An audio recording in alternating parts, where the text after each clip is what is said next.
અત્યારે હું જે જંગલમાં ફરી રહ્યો છું ને ત્યાં ભાઈ ખતરનાક તો વસ્તુ એ છે કે અહીંયા એક દીપડો રહીએ છે. અત્યારે હું જે લોકેશન ઉપર ઊભો છું ને ત્યાં લોકોના માથા કાપી દેવામાં આવતા હતા અને જાનું લૂંટી લેવામાં આવતી હતી. તો અહીંયા જમીનમાં પાળિયા દાટેલા છે.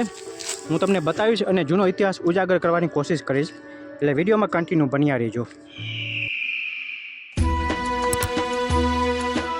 તમારામાંથી ઘણા લોકોના મનમાં એ પ્રશ્ન થતું જ હશે કે ભાઈ અહીંયા તો ગામના ખંડર પણ હોઈ શકે છે, જૂનવાણી ગામ પણ હોઈ શકે છે. પણ વડીલોએ જે વાત કીધી ને હું તમારી સાથે શેર કરું છું, કેમ કે હું અને તમે ભાઈ આજકાલની પ્રજા છીએ. બાકી વડીલોને જે ખબર હોય ને આપણે પણ ખબર ન હોય.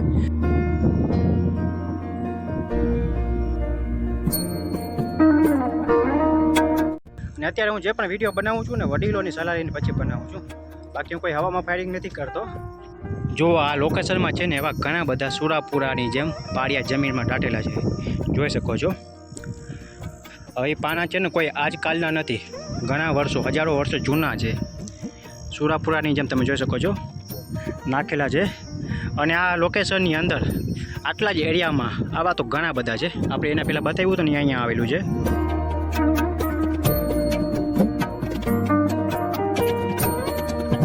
તમારામાંથી ઘણા લોકોના મનમાં એ પ્રશ્ન હશે, ભાઈ તો જૂના ગામના ખંડર પણ હોઈ શકે છે. પણ આખો એરિયો ગૌચર છે, ત્યાં કોઈ પણ ગામના ખંડર નથી. વડીલોને જે વાત કરી હતી, વડીલોએ એવું કીધું કે ભાઈ અહીંયા જાનું લૂંટી લેવામાં આવતી હતી અને લોકોના માથા ઉડાવી દેવામાં આવતા હતા. એની માથા અહીંયા ભાઈ દાબેલા છે. જો અહીંયા બે સામે જ ભાઈ સુરાપુરા આવેલા છે. જો કાયદેસર દેખાય છે, જૂના પાણા છે. અને બાજુમાં જ ભાઈ 20 થી 25 ડગલા ચાલતા જેવા ઘણા બધા અવશેષ જોવા મળે છે. જો આ બાવળિયાની નીચે પણ ઘણા બધા આવેલા છે. ઘણા બધા ભાઈ જંગલમાં દબાઈ ગયા છે. અને એ જ ઇતિહાસ હું તમારી સાથે અત્યારે રજૂ કરી રહ્યો છું.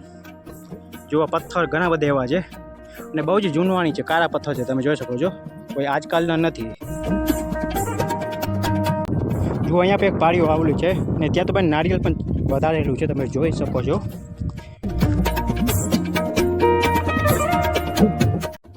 અત્યારે મારું લોકેશન છે દેવભૂમિ દ્વારકા ઓખા મંડળ. પવિત્ર ભૂમિ કહેવાય છે, વીરોની ભૂમિ કહેવામાં આવે છે. અને એ જ ધરતી ઉપર આપણે ઘણા બધા વિશાળ સંખ્યાની અંદર સુરાપુરાની જેમ પાળિયા જોવા મળે છે. અને આ જમીન કાંઈક તો ભાઈ કહે છે ઇતિહાસ. તો તમે આવા જ વિડીયો જોવા માંગો છો તો આપણા પેજને હમણાં ફોલો કરી લેજો, ચેનલને સબસ્ક્રાઈબ કરી દેજો અને લાઈક કરવાનું ભૂલતા નહીં. જય દ્વારકાધીશ.